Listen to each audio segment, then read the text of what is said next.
Well, what a way to start, isn't it? Hello, everyone. Welcome back. It's that time of the week again. And you thought Mondays were all doom and gloom. Well, ladies and gentlemen, I'm here to bring you some spring and cheer to your Monday evenings. Welcome, one and all, to Blackout Season 2 once again. I'm your host. I'm Karl. They've graciously allowed me to commentate over this chaotic and wonderful series. So thank you, Blackout, as always. We get the formalities out of the way. But today, ladies and gentlemen, we are going to Baku and Qatar. And not only that, we are going to Baku with 20 cars. What could possibly go wrong? As is also a formality, we might as well have a look at the calendar for this season. As you can see, here we are, week 2. You can't see my mouse, but if you could, you'd see me pointing at it. But the point is, we are here. Baku and Qatar are your races. Next week, we'll be heading to Australia and Miami. The rest of them you can see, so I don't need to tell you what they are. But the point is, we are in for an absolute treat. Or carnage. Either one is entirely possible, to be honest with you. But anyway, there you go. That's all I really have to say. Other than AlphaTauri are absolutely mauling the opposition in the constructors' standings after they won both races. But it was two different drivers. It was Thanassi and then Buck 57, who took his first win of the season. But AlphaTauri running rampant then in Blackout so far. Well then, what kind of surprises will be in store today is the real question. Well, the answer is, you're going to find out pretty soon. Hopefully, we shall get underway, and then I'll be able to bring you all of the madness and chaos that comes with the Blackout Racing League. Although, there's actually something quite interesting I'll bring your attention to while we are here. It's that we've been looking at the penalties, of course. There have been some penalties applied during last week. For instance, in Bahrain, J-Lane got a 5-second penalty and 2 penalty points. They do penalty points in this league, by the way. So be a good boy. That's my advice. J-Lane had 2 incidents on his head top. One was only worthy of a penalty, though. So he's fine. But what's more interesting to me, and I will screenshot it so that all of you can see this, because I find this quite interesting. In terms of stipulations for the championship here, I think we need to make it quite clear that at the end of the day, we will not be besmirched, or we will not be brought down as a league without transparency. So I just want to make it quite clear exactly what is going on for all of you here today as I expand it onto my screen. And I'll remove the standby screen just to bring it to your attention. So here it is. It's the fact that Thanassi used no clip. Yeah, he did that. So immediately we have a question. And that is, why didn't you leave some for the rest of us, lad? Honestly, that's really selfish of you. Anyway, enough of that. Enough of those shenanigans. We are going to go on standby, and then we shall be ready in no time at all, I should imagine, to get underway with Baku. And let's put it this way, it's probably going to be absolute chaos. We remember last season, of course. If you were there for the ride, it was me and Ivory commentating. That was a hell of a time, wasn't it? That was Season 1. Goodness me. But what a hell of a race that was as well. Round 4, Baku was. In the end, it was Stark that won with an incredible late strategy call to put on the soft tyres. He absolutely lunched the opposition, gobbled them up for dinner, and sent it round the outside as his final move. And if we can see moves like that, and strategy calls like that, then I am very, very much looking forward to what Baku has in store for today. Although, if drivers do go out of the race, I've been told that apparently they'll be on their way to explain themselves, or explain their version of events, or their side of the story, as it were. So be on the lookout, or perhaps the ear out, in fact, for that eventuality, if that occurs. Hopefully it won't, and we'll have nice, clean racing. But it is Baku, so I have my reservations. Anyways, I will leave you with the music, and soon enough, we'll be underway for the first round of the night. That's right, it's well done, Baku. Let's hope it's not too well done, though, because that gets a bit chewy. We're almost time, though, for the Azerbaijan Grand Prix.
Right.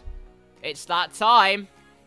Oh, yes. We are here in Azerbaijan, in Baku. A track filled with many a dramatic race. With many a controversial sprint race. Well, just the one, but definitely, well, this year anyway, with Verstappen and Russell deciding to go at each other. But anyway, we're here to experience Azerbaijan and look at the wonderful skyscrapers and probably see a lot of crashes. Let's be honest, that's probably what we're here. Well, it's probably what we're all here to see at the end of the day. But hopefully, I have a lot of wood on my desk, so I've touched that wood now. That still sounds weird. I don't like that. But the point is, the hope is that everyone can get through cleanly and safely. So, I'm doing like 3 things at once here whilst I'm trying to commentate. I'm also trying to create a poll. I can't do it because I'm not affiliated on Twitch, so I have to do it externally. I can't multitask, of course, because I'm a man, and men can't multitask. Allegedly. Into short qualifying we go then. And like I said, we have 20 of the finest caliber racing drivers you have ever seen in your entire lives. So for that matter, and for that reason, let's go through exactly who we have on this wonderful session. The answer is in the Ferraris, we have once again Maximus and J-Lane. In the Mercedes, Slam returns as the regular, but Giraffe has transferred from the Williams to the Mercedes, really wringing the neck out of his car. Probably. Magico and Big Sam in the Red Bull with Buck 20 and Milo, the main McLaren men. In Alfa Romeo, we have Raiden and Daniel Gilligan. In Williams, Avalanche takes his spot alongside Derek Dirk Dirkleton, who I'll just call Dirkleton because it sounds funny. Thanassi and Buck 57 in the Alfa Tauris with King Didi and Vulcan in the KarlsCars. Aston Martin has Stark and Captain Wilco alongside him, the Ferrari teammates last year. Alpine with Tagmata and Terziak, and I believe I've actually missed no one. So let's get to work then, and let's see exactly what occurs here on the streets of Azerbaijan. First out of the pits, you guessed it, it's Dirkleton. There he is. Dirkleton. His face showing a Smirkleton because he's gonna... I don't even know what I was gonna go for there. You know what, forget it. Just forget it. The point is, he's got his Duracell sponsorship charging him up and ready to charge him down this Baku city circuit. And what can we expect from Baku? The answer is crashes. And if you said anything else, you're wrong. But for the most part, this castle section here is where things are going to get interesting. Go too far to the left, you clip the inside front left, it shears off, you look like a fool. Go too fast, the front right gets slammed into barrier, and you look like a fool. Maybe on the exit, you slide out too much, almost like what Dirk did. And Buck 20, as soon as I say something, Buck 20 has retired from the session. What did I say? What did I actually say? Go in too fast, front right shears off, you look like a fool. That is emotional and physical damage there for the McLaren man. Not how he would have wanted his qualifying to start off. Anyway, moving on, let's go back to Dirk. As you can see, he's absolutely ripping one out down the straight. That sounds disgusting. Put it away, mate. But the point is, he's driving at full throttle, pedal to the metal stuff, as he heads down the back straight of Baku for the first time in his qualifying session. And let's ride on board for a lap of the Baku city circuit with the Williams driver. Brake at 100 metres, late as you dare. Pinch the car in. You can use that curb on the outside. Let the tyres bite into the bitumen as you then flick the car into the left-hander. Very easy to lock the fronts up there with the slipperiness of going slightly off the main track surface. Down the back straight we go, DRS wide open. A Ferrari gets dutifully out of the way. Well done. 100-metre board once again. You can really actually push it in terms of how close to the wall you go. That curb is deceptively big compared to what you might think it is. This corner, my least favourite on the Baku track, but Dirk executes it absolutely perfectly. Through the left-hander, you can really hug that wall, and then you can just arrow it out through the right-hander. Flick the car in, and then it will do the work as J-Lane now retires. He's had a moment at the end of his lap. That's very unfortunate, but we're going to have to stick a ball with Dirkleton as he goes through the castle section. Please don't mess it up. That was very close. Don't do that again. But keeps it all together through the right and then the left. Time on the table to find as he goes a little bit wide, but then pedal to the metal as he plunges up the hill, down the left-hander, under the Pirelli marker boards, which I'm surprised they haven't exploded. As we head now into the left-hander. Mick Schumacher's found work afterwards. There's his cruise ship company on the right, on the sponsorships. A little bit of a gulf between Dirk and the rest of the field, maybe. But we'll have to find out. He sets a purple sector 2. And then it's full throttle stuff. Don't lift during the chicane. Well done, good sir. Absolutely wonderful. As he's on for an absolutely wonderful lap. Avalanche, meanwhile, had a problem. Went straight on at the escape road. And he still has his front wing left, so that's good news. But as for Dirkleton, across the line he goes. His first lap is a 1 minute 42.8. There you go. That is the benchmark for everyone else to go for. Although there is a Ferrari on the move, the answer is it's Maximus, because J-Lane had a minor skill issue. Next up across the line, who will it be? The answer is, it might well be Mr. Captain Wilco. And it will be Mr. Captain Wilco. Crossing the line, he's going to murder the timing screens with a 1 minute 42.4. Up into pole, provisionally, for the moment. Daniel Gilligan will be next across the line. Except he won't be, because he's only at turn 3. It's actually Raiden, his teammate, that crosses the line. It's a Haas car next. Vulcan, not too far off Dirkleton, slots into P3. Milo then, the lone McLaren man, has to absolutely send it around this Baku track. Across the line he goes, and it's only good enough for third. 42.9. Not how McLaren would have wanted their session to start out, but a purple sector 3, so obviously time to find. Let's see what Giraffe can do. The answer is nothing. He's going back into the pit lane. Well, anyway, King Didi's probably got something on the board to find. He's not even opened DRS yet. He has now because he's reached the line, stupid. Well done for noticing that. King Didi across the line, and it's 5th for the moment. Haas 4th and 5th currently. That's only because 5 cars have set a time. Let's see what the Red Bull does of Magico. The answer is he goes into provisionally last of the runners so far with a 1 minute 43.9. Stark slots right into the middle with a 1 minute 43.3. A nice little sandwich for him. Who's next up? The answer is it's Terziak, and he goes to P4 with a 1 minute 42.9. We then have Slam. Slammer jamming his way around Baku. Hopefully he doesn't find Barrier. He does find P6 for now, though, so kudos to him. Let's see where Mr. Tagmata goes behind him. The answer is he's on an outlap, so who cares? Daniel Gilligan, though, will cross the line, and it's P6. Gets ahead of both Slam and Stark with his lap. And the Williams of Avalanche starts his lap. Gilligan graciously gets out of the way, so well done to him. And off Avalanche goes, tobogganing his way down the Baku City circuit. Very nice indeed. So Wilco, the man who set the benchmark time so far then. It could be Raiden, though, that sets the screen ablaze. Not yet is the answer to that question. Although I swear, I think he's cooking up something very filthy indeed. Who else to set a lap? Well, it would have been the AlphaTauris, but one of them's retired. Buck 57's, there's no other word for it, crashed. J-Lane's also crashed. In fact, 4 drivers have already found the barrier here, which is not what they would have been hoping for. Tagmata almost having an encounter with an Aston Martin there, I think it was. That was very close. In fact, a Mercedes right there as well. Through the castle section, Tagmata cleanly gets through that beautifully. Flick it through the right and the left. The car just complies beautifully. And then full throttle stuff. The cacophony of noise from the V6 turbo hybrid as you go down the hill into the braking zone. Past Mick Schumacher's cruise ships. Get the car straightened out as much as possible, and he does that beautifully. Through into the last section then. It's not a purple sector 2, but it doesn't matter really. He doesn't need to do that. For now, it's just about gaining confidence, and if you're the likes of Big Sam and Co, who have crashed out, that is not what you have. Because you crashed. Well, I've got nothing to add to that really, but the point is, the more you just get into the rhythm, the more you manage to just gain lap after lap of knowledge and confidence, that will continue building upon itself. As Tagmata goes P11 currently, not too shabby at all. The times are very, very close, remember. So while it might look like a not so great time with a 1 minute 43.5, it's actually closer than you might expect. Bunch of drivers once again going on outlaps. One of them is this man, Thanassi. The hopes of AlphaTauri rest on his shoulders. The only driver yet to set a time along with Giraffe. So he's not the only driver yet to set a time. But what can he do?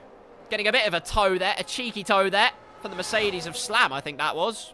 At least I'm pretty sure it was. I'll inevitably be wrong very soon. Through the first corner goes Thanassi then.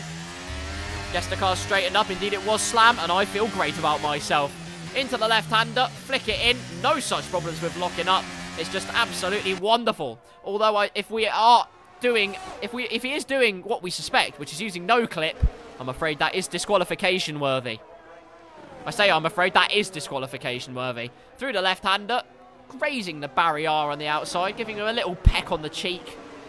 Barrier graciously accepts and lets him move on with his day. Into the left-hander we go. Slinging one left. And then right. It's wonderful. And then into the right-hander. It's a purple sector one. This is bread and butter setting purple sectors. I was going to say it was bread and butter being purple. However, if that's the case, I would say see a doctor. That was very close indeed. Dicing with death is the AlphaTauri man. He might have a Greek god's name in his Xbox gamer tag. But even Greek gods can't beat Baku. Trust me, I would know. Downwards then. Into the left-hander. You can just widen the line a little bit. Flick the car in as long as you miss the curb. It's so stable. You can be so early on the power. Wonderful corner. And a purple sector 2 for the AlphaTauri. So, only one of their cars in this session. But the one car that is in it is absolutely flying his way around Baku. Full throttle through there, no problems at all. The only last thing to do is open the DRS flap, suck up that beautiful slipstream and fresh air, and inevitably get P1 on the timesheets. Across the line, and it's a massive improvement over the current pole time. A 1 minute 40.9. It harkens back to when Tom set his pole position times around Baku last season. Thanassi, though, it's the T's doing it all over again. I can't be bothered, man. But seriously, what an absolutely monumental time from Thanassi. Diced with death with the barriers, but clearly it paid off. Pushing it to the absolute limit and then some. The adrenaline rush provides a big payoff of provisional pole position. Fantastic stuff. But remember, it is not over yet. There are still plenty of times to be going about. Milo in the McLaren, for instance, is on another time. Another flying lap. 1 minute 42.9 was not part of the McLaren man's script. But he's continuing on his merry way. And AlphaTauri's had a problem. What's happened there? Terziak going very slowly, although it could just be tyre warm-up, to be honest with you. Using the brakes to just coax some heat into the tyres. So let's watch Milo once again. That's illegal in real life, but it's on the F1 game, so it's okay. Into the left-hander, on board. And doesn't do a buck 20. And manages to get through there. So that's part of the teammate battle already won for Milo. Up the hill, absolutely pin it. Lots of times will be coming down. Let's see who does. The answer is Dirkleton goes up to P3, so a very good time from him. Let's see who else dares to dream. Terziak just beginning to start his lap. Thanassi peeling into the pits as well, unless he decides to go for 2 laps in a row, in which case, you madman. Williams plumb stationary there.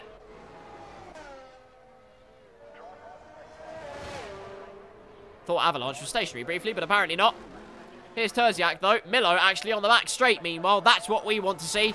Is the time that the McLaren man is going to set and scorch the timing sheets. And he does, actually. He does. Only 4 tenths off Thanassi, which is a very, very good achievement. A 1 minute 41.3, miles ahead of anyone else in terms of that battle. But remember, everybody on laps now. Here's Vulcan, the first across the line out of the crunching, munching caterpillar of... Oh, no!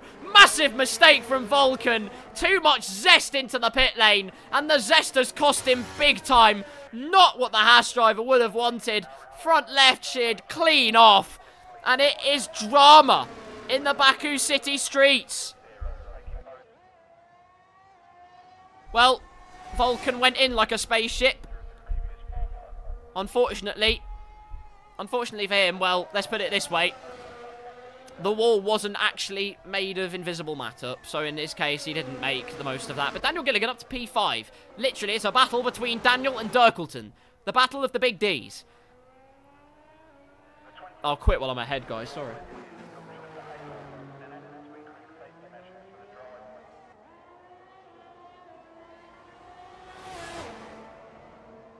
Well, I've contemplated existence. A great time from Dan Gilligan and a great time from Mr. Dirkleton. Meanwhile, it's Avalanche who's going for yet another time. Invalidated his lap time as I bash my microphone into the next continent, but whatever. The point is, we are seeing a masterclass. Or up and down the field, we are seeing. It's actually Stark I'm going to watch. As we saw the Williams driver get very, very close and personal with Barry R.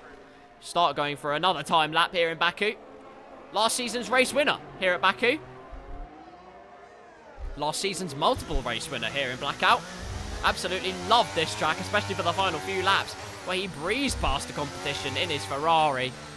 A wonderful display, his first win of the season in that particular instance. Perhaps he could go for it again. Seems like Baku likes to write some fairy tales here. And the script is only just beginning for Stark's journey in the Aston Martin. As into the left-hander, missing the curb beautifully and getting right into the thick of things. Vulcan retiring from the session, even though he set a time initially good enough for P8. Stark with a purple Sector 2. Now we are seeing the man casserole. We are seeing him cook through the final chicane. Full throttle, balls to the wall stuff.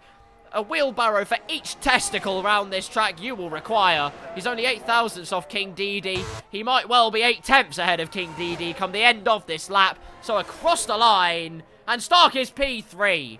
Very nice lap indeed. For now usurps his teammate. And that will be his last lap of the session, actually. Wilco, meanwhile, does have one more chance. Just came out of the pit lane. I saw him do that. And now we get into the real meat of the horse. Don't worry, Tesco. That was not an attack, just to be quite clear. Or was it? Interesting mind games from Wilco as he seems to cut off Stark's line of attack. Try not to let him disrupt his outlap. And I'm going to get that pole ready because this could be one driver he murders. Luckily for him, that is not the case. And Captain Wilco sails on into the distance. Or Stark does in this particular instance. Wilco just treading water currently, even though it's not raining in this session. But that doesn't matter. I don't really care.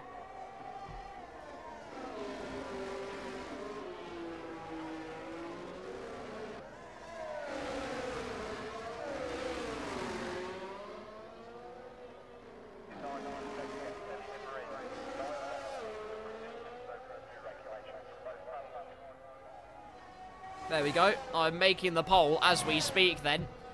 As Wilco and co cascade round this Baku City circuit. The lone AlphaTauri Thanassi just exiting the pit lane meanwhile. Who's first in the queue? You guessed it. It's Derrickleton. DRS will be wide open and he begins his final flying lap of this qualifying session. Behind him is Mr. Magico, the lone Red Bull, as well in this session. Big Sam crashing out very early on indeed. Vulcan P9, however, the track improvement that we've seen means that he could tumble down the order. And that is not what he would have wanted. Just had too much zest coming into the pit lane. Perhaps he thought he had pit assist on. And it turns out Codemasters Codemastered him. Stark's retired! Oh no, the answer is in the pit lane. Don't get too excited. Here comes Magico then. Down the second straight. Into the left-hander. And who will we see get close to the sharp end? It'd be reasonable enough to predict that Thanassi should have pole position with his no-clip abilities. However, the question for who gets P2, who gets P3 in this race, is all up for grabs. I say in the race, in this qualifying session. But we will soon find that out, won't we?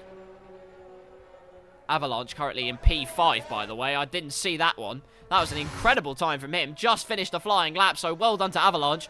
Right up at the sharp end in P5. Williams would be very, very pleased with that result indeed. Meanwhile, it's the other Williams car. That requires a bit of zest. Currently in P6, which is actually not that bad at all. So I take back what I said. I'm very sorry. Down the hill. And the caterpillar of hot lapping cars begin at the end of this qualifying session. 30 seconds to go. Last lap's coming through. The first one to set a time will be this man. Mr. Derrickleton. Down the straight. Balls to the wall. Pedal to the metal. Throttle or bottle. Hopefully not the last one in the case of Dirk. He doesn't improve, actually, so he decides to scrap it. It's Magico that goes across the line and improves to P11. Great job from Magico. We see who else crosses the line, though. The answer is Milo starts a lap. Across the line goes Wilco, and he goes third with a 1 minute 41.5. So great time from the Aston Martin driver there as we see the times begin to tumble. Slams all the way there, so let's see what Giraffe has in store. Wringing the neck out of his car, and it's only good enough for P14, unfortunately for him. So let's find out what Avalanche has in store. The answer is his battery is goosed. So it's a job for the pit crew to do. So wait a little while then. The Caterpillar isn't actually a Caterpillar. The answer is Maximus is well on his way in that Ferrari car. Ferrari currently plumb last because J-Lane had, well, took the wrong lane and ended up in the barrier. But Maximus, maximising what Ferrari can have. How many times I've used that particular phrase is beyond me, but the point is, he is really maximising this qualifying session as much as he can. And really, as much as he should do, because honestly, what else can Ferrari do with only one car in this session? Let's see if the fairy tale happens for the Scuderia across the line, and it's a saucy P4. Very nicely done. We then go to Slam, who's right behind him, across the line, only good enough for P9. So, we then go to Thanassi, and Thanassi probably feels like he won't be challenged, but here comes Daniel Gilligan on an absolute rocket ship of a time. DRS open, across the line, and it's still P8. Never mind. I tried for you, mate. I honestly tried for you. Anyway, Terziak's next across the line, I should say. Across the line he goes, and it's P3! Great effort from Terziak. My goodness me. Got it all together in the race in Jeddah last time out. Got second place. And today in qualifying, he's launched it. Milo doesn't improve meanwhile. Tagmata across the line improves to P11. Great stuff from him. Wilco will peel into the pit lane. Terziak's an absolute highlight of the session for me. Everyone has set their final times, the final times they can possibly wring out of their cars. In the end, when push comes to shove, though, it's that man again. It is that man again. Thanassi takes yet another pole position in the Blackout Racing League on F1 23. Only 4/10 the gap in the end, so perhaps not as much of a gulf as one might have expected. Milo in P2, Terziak, though, coming through with the P3 in the end. When all looks set and wrapped up, he absolutely launched it round the Baku track and gave himself the best possible start for tomorrow's race. Well then, that concludes it. Qualifying is done. The jury is in. And Judge has hit the gavel on the table. And when they have, Thanassi's still on pole. So, there's that. Milo, though, with P2 in that McLaren. A lot of contrasting fortunes for a lot of teams. Just because people couldn't keep it out of the walls or just find that confidence or consistency they otherwise might have desired. So there's your top three. I've already explained that. It's Wilco in P4 with Maximus in P5, Stark P6, Avalanche and Dirk. Williams lining up 7th and 8th. Daniel Gilligan in 9th with Slam in 10th, and it's Tagmata, Vulcan, Magico, King DD, Giraffe and Raiden, the last of the time setters, with Big Sam, Buck 20, Buck 57 and J-Lane all failing to set a time. The Bucks not exactly bringing the fizz in that session, or perhaps they were bringing the fizz, but in all the wrong ways. So that is F for them. And here we are. Just like that, it's race day. It's incredible how fast time moves in this world, honestly. But here we are. Baku City Circuit has welcomed us along to race day. Bucks says pain. And I don't blame you. The reason I've quickly gone off to a black screen is I am entering this channel in case somebody has to explain themselves later on in the race. I will be in the channel where they know what it is, and we can have a conversation about exactly what happened. So there we are. But anyway, hopefully that won't happen. Hopefully everyone will have a lovely time and a great race here in Baku. I explained with Ivory on his live stream many a time before that this track has seen its fair share of drama, and we might see it again. 5 red lights. Lights out, and away we go for Baku, and a good start from Milo on those mediums against Thanassi on those hards, and down the inside goes the McLaren man. Lots of jockeying for position happening behind then. Everyone hopefully gets through turn 1 safely, and they do. Milo, though, up into the lead of this race here in Baku. Lots of diving and darting going on as Vulcan was going for a saucy move, made it 3 wide almost. Absolutely wonderful. And it's Terziak actually as Milo makes a brief mistake. Terziak's up to P2. Thanassi's taken back P1. Not sure what happened there. I cut off at exactly the moment I shouldn't have cut off. I can only assume it was a mistake. Wilco's had a shocking start though. It's Gilligan that makes the move. Contact between the two. Could see the Mercedes man of Slam behind put into the fray. This is all getting very tasty indeed. And Slam goes down the inside of Wilco. Side by side stuff. They bang wheels. And the murdering could almost begin already. I haven't even powered up. Oh no! Massive spin. And Vulcan is round. Vulcan is round. That was not an insult. That was because you spun, my friend. And a virtual safety car already has been deployed. And it's because Vulcan has no nose. Luckily, though, initially, no one having to explain themselves. So I'm very happy indeed. I get to sit in my own little bubble, which is great news. So, Thanassi takes the lead back at the start. Milo thought he had it initially. It's Terziak, actually, on the soft tyres. It's my watchdog. Big Sam's left the session briefly. No idea why. It must be connection issues. I would assume so. I believe he still has the front wing. The answer is yes, he does. So I think all is absolutely fine. Just a slight connection issue. Hopefully he is back soon. Well, hopefully we'll get back underway with racing very, very shortly. Still the virtual safety car out and about. We could well be exiting it, as I saw the flash at the top left. I'm just trying to use my wizardry here. I don't have much of it, but I can always concoct a bit of magic where I need to. And it looks like away we go for more racing. They're all full throttle here. And Thanassi has a drive-through penalty for speeding under the virtual safety car. Took too much liberties with how much time he thought he had. Time was not on his side, courtesy of Rolex there, if you know what I'm saying. Time was not on his side, and he just pushed it too far. And now Terziak is on the attack. Down the inside, lots of slipstream being used, and on those soft tyres, it's inevitable. It's textbook. He understood the assignment, and it was graded as an A star. Terziak takes the lead of the race, and Milo is now back on the attack. Lots of room left. Respect from all of these drivers here, as much respect as possible.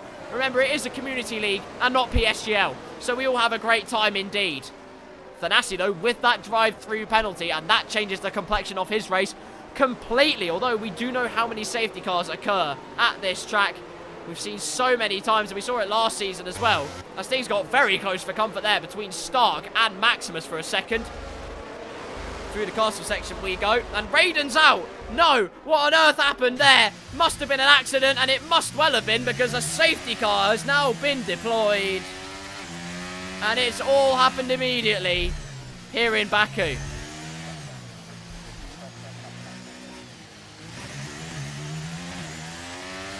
Well then, if you just had to change your front wing, you don't need to worry, because the field is bunched up here on lap number 2. Only a 9th of the way through this race, but crucially, a 9th of the way through this race, and we have a new leader. Terziak, once again, picking up where he left off in Saudi Arabia. Got the bit between his teeth, gritted it down, and sent it on the AlphaTauri. And there's a chance, there is a big chance, we have potentially a new race winner in this Blackout Racing Series. So, does anyone blink and go into the pits? That is the ultimate question, really. If you started on softs, perhaps you want to get onto the hards, but then track position, of course, if you know there's multiple safety cars, perhaps you don't want to. Here's someone, though, that's done it before, and it ended very well for him. Stark into the pits, off his soft tyres almost immediately. In he goes, and as the great Mr. Puranic prophesied, Stark goes on to the hard tyres, has a hard on, and that's probably violated Twitch's TOS, so don't do that again, please. Tagmata also in, Magico, Giraffe, Buck 20, J-Lane in. Forgot to see Buck 20's ascent through the field. It's been a bit quiet so far, actually. Big Sam actually gets out ahead of Buck 20, though, after all of that. And even potentially ahead of Giraffe. So Big Sam, despite having to change his front wing or go into the pits for whatever reason, has managed to get ahead of the two of them. Red Bull now, both in the points. So great for them. Mediums and hards strewn around the field then, as we now bunch up behind the safety car here on lap number 3 of this race.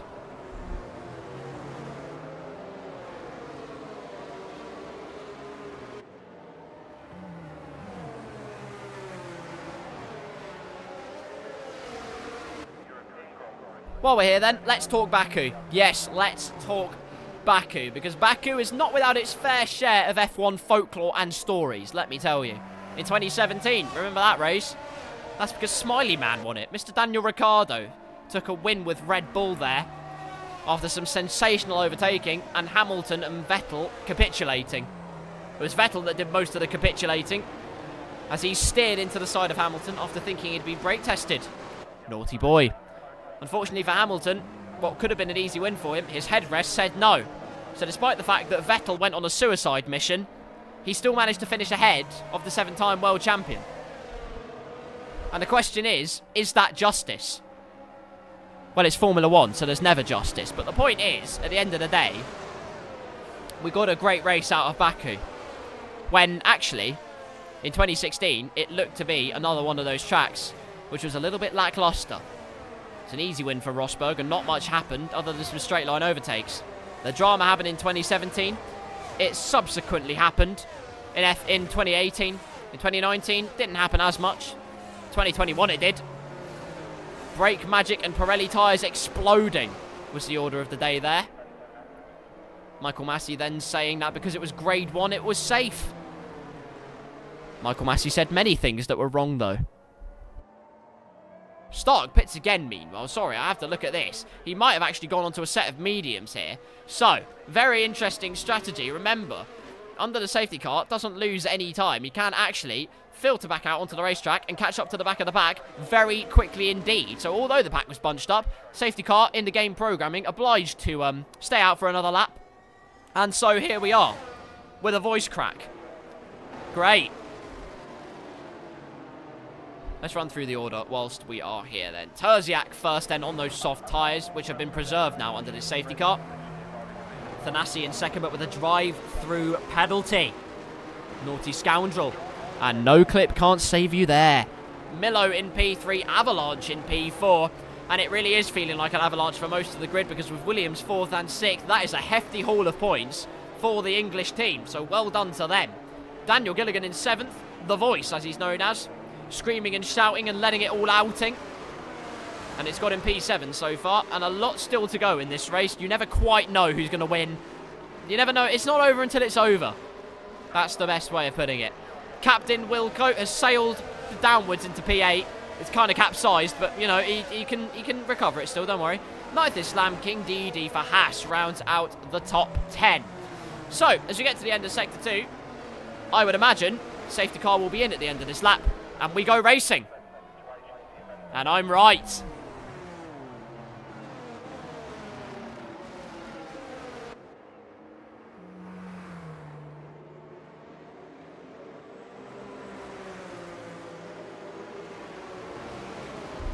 Raiden says good luck to the rest. My God, they're going to need it, because it's about to get sweaty. Terziak has control then. Control over the pace of the pack behind him. Thanassi leaving actually quite a sizable gap initially. That was an interesting strategy. However, quickly closes that gap back up. Let's ride on board with the AlphaTauri man then, as we wait for the Alpine driver to pull the trigger. And then we will get back underway for racing here in Baku. When will he do it? It's all a bit of a mind game here. Do you try and go early if you're the car behind? Force him into a mistake. Thanassi straightening up the wheel here, waiting for him to plant the power. This reminds me of when Nobuharu Matsushita actually went very, very late indeed, although he did it very wrong and caused about 67 pile-ups. Terziak has not got it wrong though, and away we go. And it's a big launch from Avalanche. Great stuff, and great dive on Milo there, clean as you like, and up into P3 initially, although Milo is coming back at him, battling straight away. Milo straight back past the Williams, and back into his rightful P3, he claims. Buck 20, though, is on the move, and massive problems for King DD, who's found the escape road, hopefully hasn't lost the front wing. I have no idea, because this camera angle is about as useful as gonorrhea. But he's 3-point turning his way out. Just reset it to the track at this point, honestly, that's what I'd do.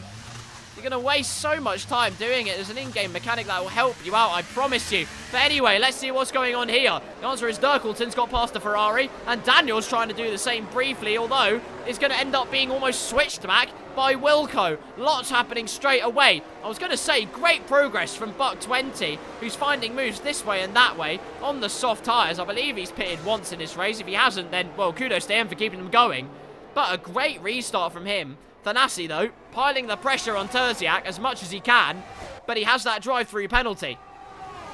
And he can't no-clip out of the pit lane and out of a drive-through penalty, I'll tell you that much. That is going to be a running theme for the rest of the evening, and no, I don't care. So down the hill goes the AlphaTauri. Everywhere else, it's spread out a little bit, actually. It's Maximus that looks like he could be piling the pressure on the Williams driver, and look how much later he is on the brakes. My goodness me, J-Lane with a 3-second time penalty for corner cutting, so get good, I guess. That was mean. That was actually very mean. No, I'm very sorry about that, mate. I don't mean that, to be quite clear. He has overtaken Vulcan, though, so kudos to you. Thanassi does get back into the lead, but at what cost? Because it's a drive-through penalty. for the AlphaTauri driver, and Terziak reassumes the lead. It's Maximus, though, that looks to be on the move, almost banging wheels, reminiscent of Senna and Mansell in Spain in 91. The momentum on the outside is just vastly superior, though, and Daniel's now the one on the move. Great opportunism, very late on the brakes, though, and it sees Maximus potentially with a switchback opportunity, although Wilco's keeping a watching brief, but he's being overtaken by Slam. It's all happening. Massive overtaking manoeuvres and opportunism. Wilco braking very late to try and get past Maximus again, as Slam gets a little bit crossed up there and gets overtaken by Buck 57 and St. Martin. Where's Buck 57 come from? Out of nowhere almost. Incredible stuff. Magico's had a bit of a problem. No idea what. Must have spun initially, but has managed to keep it going. So well done to him. My throat is getting very, very dry indeed, but that's the action we're seeing from Baku as Milo's actually taken the lead of this race. No idea what's happened. Oh, no! Buck 57, I'm so sorry. I literally just said how well you were doing, but he's gone into the wall at massive speed, and it's another safety car in this race. I should have done another poll, realistically. I should have done another poll. It should have said how many safety cars in this race. And the options would have been 1, 2, 3, and 69. And if you guessed 69, you would have been correct. Magico's got a drive-through penalty. No! For speeding under the safety car. Although, given how this race is going, there'll be another safety car anyway to save you bacon. So don't worry. Raiden says same turn as me. I know, I saw it on the mini-map. It's clearly catching a lot of drivers out that particular braking zone.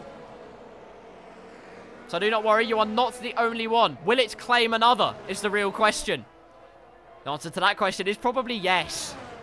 Although I'm yet to see, obviously the castle section actually did claim quite a few people. It did claim quite a few people, in qualifying at least. So there is a chance. There is a chance it will do that in the race as well. Lots of drivers coming into the pits now, no messing around. Terziak, of course, one of them, your race leader. And, I believe, getting his front wing replaced. So there was actually contact with the wall, hence why Milo just breezed away from him. I missed that particular eventuality, so that's not ideal. But Terziak out of the pit lane, he's now behind Maximus, so hasn't lost a huge amount of time. Thanassi, despite having a drive-through penalty, is now back into provisional P1. So that's the end of the race. Thanks for watching, everyone. Good night.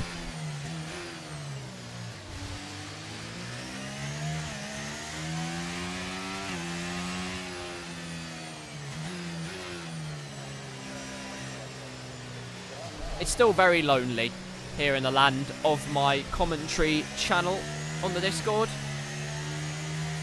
Clearly everyone keeping it to themselves as to how they retired and the embarrassment that the one might feel at the second safety car. And I can't say I blame them because I don't, quite frankly.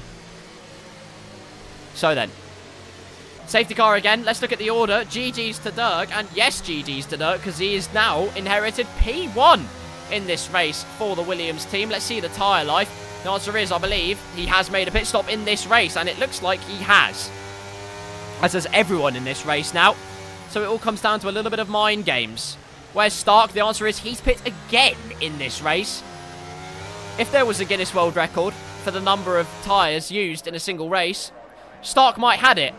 Although with the Qatar Grand Prix recently gone, someone's probably claimed it there, to be honest with you. Mercedes, though, 2 and 3 after everything, and we're used to seeing this from Season 1. Mercedes right up at the sharp end, getting big points. Big Sam, after his poor start to the race, is now in P4. So that is a commendable effort, to say the least. I know it's only lap 7, and there's a long, long way to go in this race. But, nonetheless, credit where credit is due. He's done very well indeed. J-Lane 5th, but with a penalty to his name. Only 3 seconds, though. Thanassi P6, despite everything. Milo 7th, Avalanche 8th, Gilligan 9th, and Wilco has sailed on into P10, onto the hard tyres.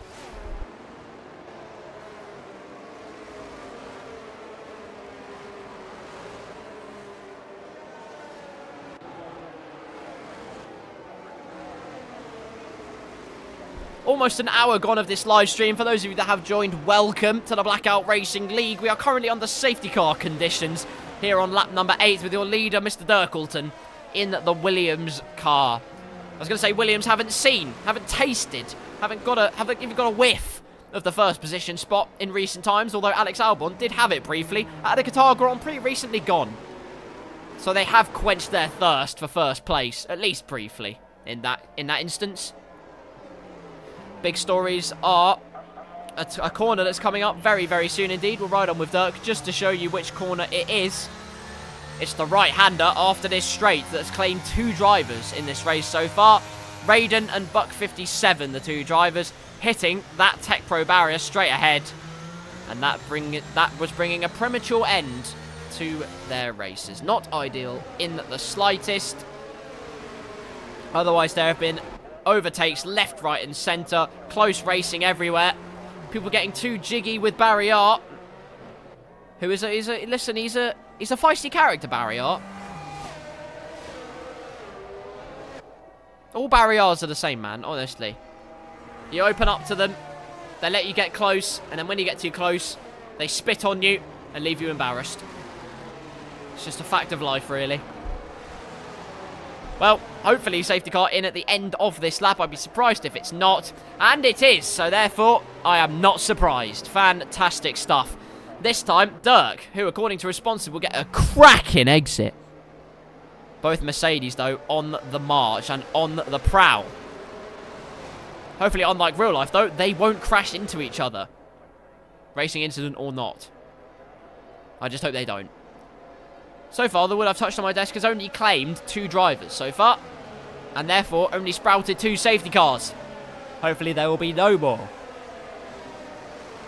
of that particular instance in this race. When does the Williams driver pull the trigger? The answer is right now. And we go back to racing at a snail's pace. Now he goes. It's time for more racing here in Baku. And straight away, Dirk trying to get an advantage on the Mercedes, but it hasn't really worked. Half a second the gap, and Thanassi is trying to get past immediately here. As actually, it's J-Lane that comes into the pits, so he didn't even need to pass him. But it was Big Sam going on the attack on the Mercedes. The Red Bull driver getting very feisty here, and I love to see that. The Red Bull driver really making some great progress in the slipstream. Meanwhile, Dirk does assume the lead, and off he goes. Meanwhile, there's been a problem, and the answer is Vulcan's had an oopsie, and he has reset to the track, so good on him. But unfortunate circumstances there for the Haas driver, who's now going to get overtaken by J-Lane. He must have had a drive-through or something, because that was very interesting indeed. Meanwhile, Big Sam and Thanassi going side by side. Thanassi trying to go around the outside, and does get it done, despite the somewhat overzealous entry speed. He does actually manage to get the move done with the Fernando Alonso steering technique. Milo will follow him straight through. So this is the battle then. Milo versus Thanassi. Milo wasting no time at all on the Red Bull. Hopefully no one going kapop into the castle section. Oh, Buck 20 has. Oh, goodness me. What on earth happened there? My computer has a skill issue. As soon as I see that accident, the Bucks are not having the rub of the green today. Caution everywhere. No need for a virtual safety car or anything. But a massive train of cars getting stuck behind the McLaren car. Stark was one of them, and I'd be surprised if he still has a front wing on his wagon, because it looked like he almost went into the McLaren at a pretty high speed. And with gear changes like that, the answer is probably yes. No, no no's. Lord Voldemort greets him with open arms. Meanwhile, oh dear Lord, Vulcan's had another oopsie, and you're about to give me another safety car, aren't you?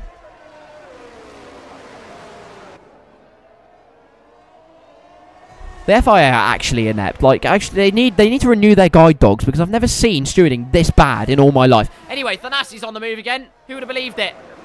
Past Slam he goes. Giraffe next up the road, as Dirk has a gap of 1.7 to the nearest challenger in this race. So well done to him. Immediately planting down the power and getting as much of a gap as possible. Weaving out of the slipstream, almost in synchronized fashion, is Thanassi and Milo. They make a great synchronized swimming team in the Olympics. Except they wouldn't, because they're from different countries. But the point is, at least the thought is there. Something's happened again, meanwhile, and the answer is it's Tagmata. It's Tagmata. He's lost his front wing. Anyway, back to the front of the field. Dirk is mastering the conditions and all the pressure here at Baku. And while there's not many overtaking opportunities now for the rest of the lap, he can just scamper away from these cars who are all battling from Milo and co downwards. Terziak, though, under pressure from Daniel Gilligan. But getting those mediums up into their operating window. While Milo going for the move on Slam there. Terziak just getting within a whiff of DRS range on Avalanche. Raiden says bucking hell, and I'll tell you what, that's probably what they're both thinking, because it has not been their day whatsoever. They said it was pain in qualifying. It's about to be even more pain in the race, possibly. But never say never to another safety car.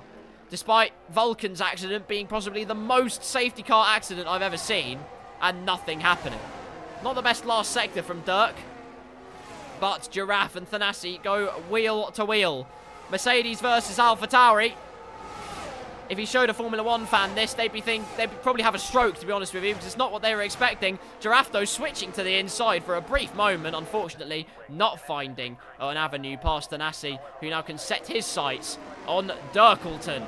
Mediums versus hards, although the mediums are significantly more worn as a result of their wear curve being more aggressive. Tag Martin, meanwhile, into the pit lane to renew his nasal features. Voldemort is now very sad. Avalanche and Slam going side by side. Meanwhile, almost an accident with the wall there. Just dicing with death on the understeer as they go side by side. And Slam has a little bit of contact, and Terziak's momentum is so much so that he has the inside line for the left-hander, and it could be a very interesting set of affairs. The answer is it's not an interesting set of affairs. It's more interesting if your name's Dan Gilligan. He's going to try and make a move on the Mercedes man. Don't brake too late, otherwise you meet the wall. Contact made, and Slam, well, turned in like he wasn't there, even though he did brake later, but that was very circumspect, to say the least. Hopefully that doesn't result in a plane crash, to be honest with you, because it could well have done.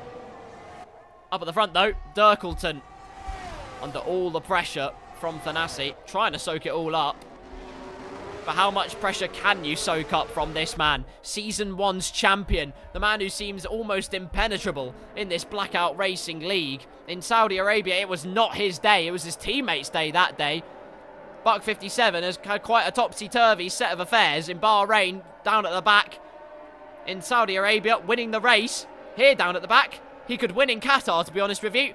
Thanassi, though, with DRS wide open on the helicopter shot.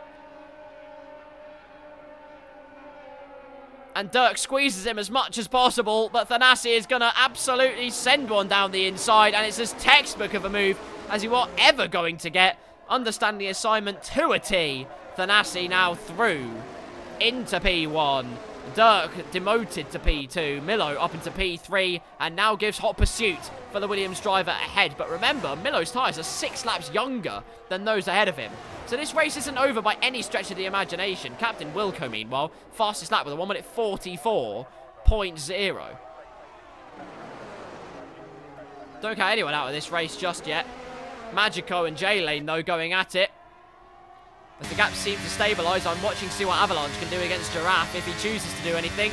It's Magico versus J-Lane, DRS wide open. The inside line is the Ferraris, but Magico mortgages the outside line, and that's because J-Lane's had a bit of an issue with the inside wall, and Wilco says thank you very much. I'll send a first-class stamp there, but a switchback from J-Lane. It's beautiful, pure racecraft, and the two of them side by side. The dogfight is done. Captain Wilco receives his treats. J-Lane will not have any biscuits to speak of at the moment. However, with clean racing like that, I will give him a clap. Right, back to the racing. So up at the front, Thanassi now has a 2-second gap. Dirk trying to defend for all that he's worth, but struggling so much on those old mediums now that it is practically inevitable and only a matter of time before Milo absolutely breezes past him. Lap number 12, almost lap number 13 of this race. 2/10 the gap. Thanassi's already got a 3-second gap to Dirk, and I told you no clip was bad. Oh no! Dan Gilligan, what's happened there? And it's going to be an absolutely horrendous set of affairs. Magico launches one out of that corner, but somehow, despite that, again, not a safety car, as he must have made contact with the outside wall. Probably a massive crunch, to be honest with you, because the hitbox of that wall is dubious, to say the least. But anyway, all you need to know is that Thanassi pits. Oh, very interesting. We're seeing a little Stark memento going on here. Thanassi on the softs, 12 seconds the gap. And I've no doubt he'll absolutely mince that, just to be quite clear.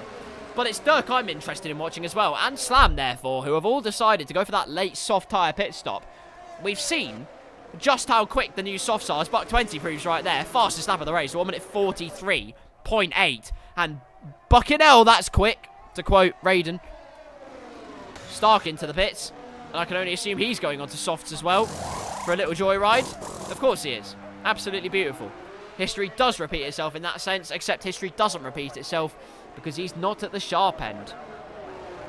So then, the battle between Milo and Terziak gets tasty once again then. No front wing damage, no drugs, no smoking, just pure unfiltered racing. And that's all you need to know. So, Slipstream and DRS will be Terziak's for the taking, but Milo, the mastermind in the McLaren, it's been a topsy-turvy race, topsy-turvy weekend for them. Milo constantly at the sharp end. Buck 20 has had the sinking feeling all weekend, which is horrible. But Terziak, only 4 tenths behind, will ride on board with the Alpine driver. He may be driving for a French team, but he's not waving his white flag anytime soon. Although in this particular occasion he probably will have to, as Stark's had an issue. It's probably a spin of some kind, no damage to speak of, only emotional and talent damage. So the battle between Milo and Terziak continues then. A great exit from Terziak there. Dan Gilligan's left the session, and I do not blame him, to be honest with you. Terziak with DRS could consider a dive, however, playing it safe, just biding his time here. Because for preservation's sake, they'll probably want to try and defend from Thanassi as much as possible. As much as can be possible, anyway. Thanassi, though, only 3 seconds off Giraffe already. Absolutely launching those soft tyres out of the gate. Wilco up to P8 in all of this, though, which is very, very commendable from him. Because up to a point, it looked like he had plummeted down the order. Sunk like a brick, just like Ocean Gate. Bad joke? Too soon? I don't know. Sorry. It was a stupid submarine, to be quite clear. Let's just get that out of the way. It was a stupid submarine. I think we can all agree on that. Captain Wilco, though, has got Dirk for company. Dirk has not got those soft tyres fired up. And Wilco is actually looking quite threatening in this race, which is unbelievable, given everything. Thanassi, though, on the move. And Giraffe chops him off. And is going to chop off the inside line. You would imagine he does. Thanassi, therefore, has to bide his times. And Giraffe is entitled to take the racing line. He's entitled to do so in his position. Meanwhile, King Didi, no. King Didi, and it is that barrier. It claims yet another driver in this race. And that is terrible news for the Haas car. It's 3 drivers that have been claimed by that wall. The graveyard of turn 1, 2, 3, 4, 5, 6. Turn 7 has increased significantly. Stark, luckily, is not one of those people, and so his progress continues. Meanwhile, Thanassi does get past Giraffe and up into P5. 4 tours to go off this track then. Let's see what Thanassi can do on those softer tyres. The tyre offset might not be as much. Remember, it was a 50% race last time when we did this. In Season 1. That's why Stark had such an offset and such a pace advantage. This season, of course, they're both 35% races, so it gets a little bit... That corner is driver of the day, and you are absolutely correct, my friend. Turn 7 is driver of the day. Driver of the season, maybe, even. The only driver to claim 3 drivers in 1 corner. Oh, wait, that's Romain Grosjean.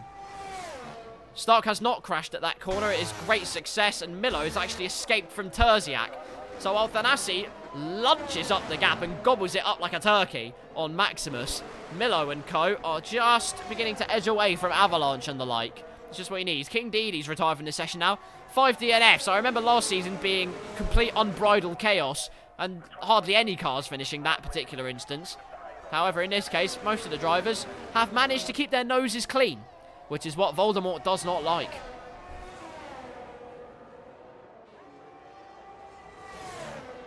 Enough of the slander on Tom Riddle, though. Milo, or to give him his backwards name, Olim, firmly in the lead. 1.5 seconds the gap. And Thanassi looking for a move on Maximus. And if Avalanche is not careful, there's a chance he could get gobbled up very, very soon indeed. Thanassi with a huge straight line speed advantage, fastest lap of the race, and he was thinking about going down the inside, and oh my god, Maximus off into Narnia. It's Brake Magic 2.0 all over again. It reminds me of, who was it? Who went straight on in Season 1? I'm trying to remember. Someone went completely straight on, and it was a terrible time. They were trying to go for the overtake, but went over the curb like a skateboard, and that was all she wrote. Meanwhile, Thanassi now up into P3. 3 tours off this track left to go, and he's got work to do. Meanwhile, Buck 20 getting overtaken by Tag Marta, that is. Down the main straight. Nice and simple. And up into P12 for the Alpine driver. Remember, points. First down to 15.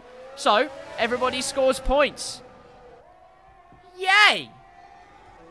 Thanassi to come back, says Buck 57. And I'd have to say, you're probably right. Milo, though, etching out that gap. Nearly 2 seconds now. The gap between himself and Thanassi, 5 seconds at the moment. Although I doubt it will last that long. Yep, he's cut into that like cake. The Jaws music is intensifying up at the front. The gap now down to 4.4 seconds. It's just absolutely meteoric how quickly he's catching him. Back up, though, to 4.8 briefly speaking. Milo could have a very small chance of winning this race. A small chance, but still a chance nonetheless. It'll be the first win I've seen for him, I think, in my commentary history on Blackout, if I'm not mistaken. So perhaps it will be Milo's day, who knows. 2 tours of the Baku City circuit to go then, and that is an ominous background shot. Thanassi right in their scope. Maximus has retired from the session meanwhile, and it's that wall again. That wall claims another victim. Daniel Gilligan at first, and Maximus has lost a front left. Oh my goodness, do not crash into him. Thank goodness they were all had their wits about them. His teammate almost careering into him, and he's lapsed in concentration for that little bit from what's coming behind him. And the answer is, put it away, that's disgusting, and tell him you're sorry, but Slam is going to breeze past there with DRS wide open. And into P9 goes the Mercedes driver. Meanwhile, Terziak has caught Milo up quite a lot, actually. And I'm just watching to see if Milo's deciding to drive a little bit slower here, to see if he gives Terziak a little bit of DRS. Which would be an interesting play, really, because why would you do that, considering the offset of the tyres that Thanassi has? They're so much younger and so much softer than those ahead of him. Yes, they fall off, and then he sinks, to be honest with you. Drowns in it, but switchbacks like that are exactly why you can't afford to do that play, or try to do that play, or make mistakes, because oh no! Milo slammed into the wall, and he, well, Slam in this case has actually dodged a bullet, so well done, but Milo, absolutely full frontal assault on that wall. The sight strats have not worked at all. He used the other Carlos sight strat, which is toboggan into the barrier. Milo, who had led so much of this race, finds himself with the sinking feeling, although with 13 seconds worth of gap behind, and with 1 lap to go in this race, he could actually finish the race without a front wing. And I think he's going to do it, you know. He's going to go for the Formula Ford strats here. Thanassi retakes the lead of the race meanwhile. I was so focused on the heartbreak for the McLaren man behind him that I did not recognise the triumph of Thanassi. Giraffe's now out of the session. It's all happening, and that corner claims another victim. Please be careful, Magico. The answer is he doesn't have to be. Giraffe has graciously crashed to the right of the track. So that's all good, and we can take a bit of a breath and a pause. Slam, meanwhile, up into P7. His teammates in the wars. He's having a wonderful time of things. No DRS for him, unfortunately, but it will not matter. Magico does show the nose briefly, but it will not do anything for him. Meanwhile, what can you say? Thanassi's done it again. Milo's had a problem there into that corner, and that's going to get very, very grisly very quickly. And there are a couple of grizzly bears behind him, and I told you Dirk was coming fast. Why are you coming fast? The answer is, on those soft tyres, why wouldn't he be? Pitted from initially P2. And could be on for a podium, considering the front wing damage of Milo. Please, for the love of all that's holy, Harry Krishna and all the rest, please do not crash. And just take it easy, my friend. You don't need to risk anything. Points are on the table. You just need to be patient. Buck 20, by the way, just by keeping his nose clean in P9 now. So well done him. Him and Tagmato have had a massive dogfight all race. But the final few corners await. It's pain for McLaren, but it's joy and jubilation for AlphaTauri. The soft strat has done it again. You almost knew it would do it. It was almost inevitable. But this man is always inevitable. As he toboggans down the back straight, awaits his pit crew. Thanassi wins in Baku. A fantastic drive from him. Despite the drive-through penalty, he drove out of his skin. Once again, Terziak, great job from him to take P2. And Milo with the Formula Ford strats gets home in P3 despite the front wing damage. It's important points and big points for McLaren. Dirk, a fantastic recovery to P4. Avalanche, a scintillating and fantastic 5 for him. Williams 4th and 5th. They'll be absolutely beside themselves with delight. Wilco in 6th, Slam in 7th. Magico just crosses the line in 8th place. Buck 20 crosses the line. And 9th place will be the McLaren man. So great job by him and McLaren in the end. Tagmata in 10th. There's J-Lane to claim 11th place. Now we wait for Big Sam and eventually Stark to cross the line and round out the finishers in this race. Big Sam across the line. And well done to him for getting P12. Oh no! Massive accident for Stark.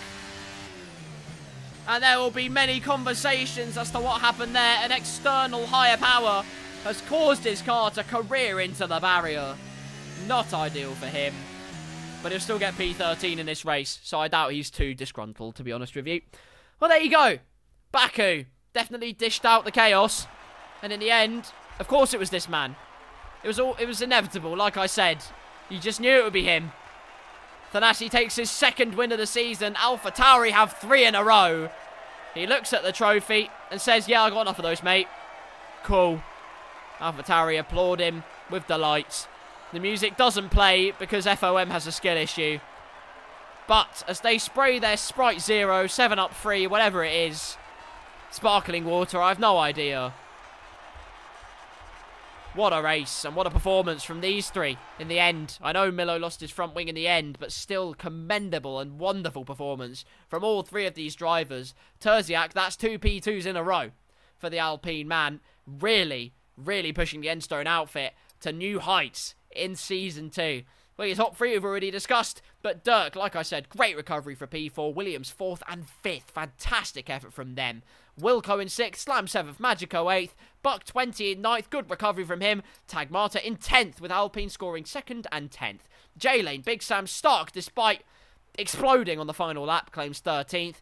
Giraffe 14th, Maximus, your final point scorer, with King Didi, Daniel, Gilligan, Vulcan, Buck 57, and Raiden, yet not able to finish the race. Well then, there you go. What can you say? Baku, this is up the goods once again then. What a race it was. And you best believe we will be back for more very, very soon indeed. So, let's have a little break. Let's take our time to get our breath back, get our pulses in gear, as we always have to with Baku. And soon, we'll be off to the equator. Oh, sorry. Qatar, sorry. Common mistake. Anyway, what a race in Baku. Once again, though, it's Thanassi. It just had to be, didn't it? And I didn't need to put the poll out for Wilco murdering people in the end, because he didn't murder anyone. I think.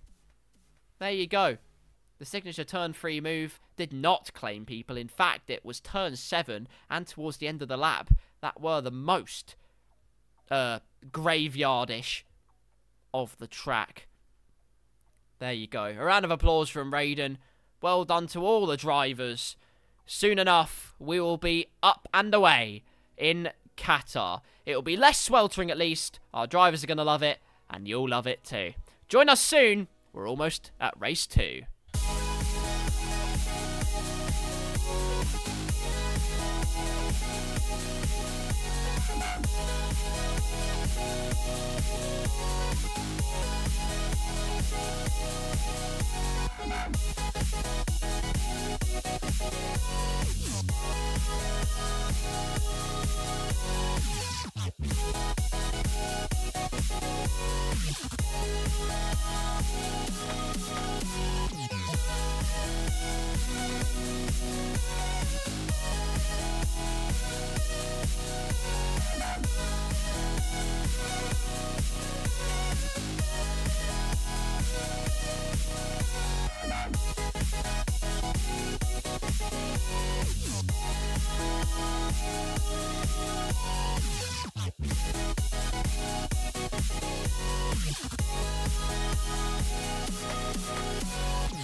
Till I get up, time is barely on our side. I don't wanna waste what's left. The storms we chase are leading us, and love is all we'll ever trust. Yeah, no, I don't wanna waste what's left.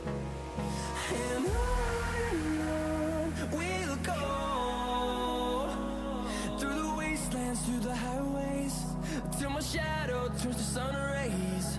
And on we'll go, through the wastelands, through the highways, and on we'll go.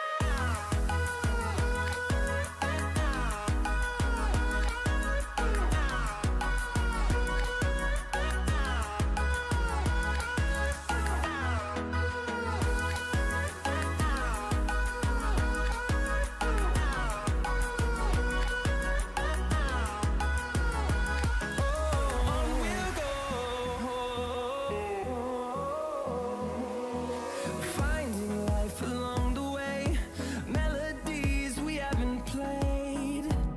No, I don't want no rest. Echoing around these walls, fighting to create a song. I don't wanna miss a beat. Well, we're back. It's time for the Qatar Grand Prix, where in real life, the track limits were set to F123 mode. However, today, in this particular instance, we are here with also F123 track limits, it must be said. So it's all going to get very interesting indeed. Who will keep their nose clean? Who will not irk the stewards off with their excursions? If there are even any excursions. Hopefully there won't be. Let us find out. While this is loading, actually, I'm going to head into the Discord. So if you don't mind me, my screen is going to go black briefly. And now I am in Le Chateau. So again, if you feel like you want to have a word, if you have a minor skill issue, or someone else has a skill issue into you, then feel free to join. Feel free to join indeed. But here we are. 18 minutes of the finest qualifying you've ever seen, and I'm going to put my money on this man being the first out of the garage, because he always is. Give it about 10, 20 seconds or so, and my prediction will be correct, because I'm actually God. Ready, steady, and here comes Dirk out of the pits. What did I say? I am actually Krishna. Out of the pits comes Dirk and a bunch of others. An AlphaTauri of Buck 57, I would assume. A McLaren. There's just loads of cars. It's too much. I can't keep up. But anyway, out onto the track we go. Definitely opportunity here because of how quick the track is to be setting 3 quick lap times in this qualifying session. And then you get the very, very best of the track at the end, of course. I can imagine the track evolution is going to be monumental at this particular venue with so many mid to high speed corners. You can't even begin to imagine how much downforce Buck 20's put on his car. It's gone over the game's limits. He's got 100 wings. You might say it's not possible, but it's Buck 20. Anything's possible, trust me. So what can we expect? Well, probably a lot of invalidated lap times is the order of the day, I'll be honest with you. Not only that, also, there's an invalidation already, and that was the outlap. So we're in for a treat, ladies and gentlemen. We honestly are.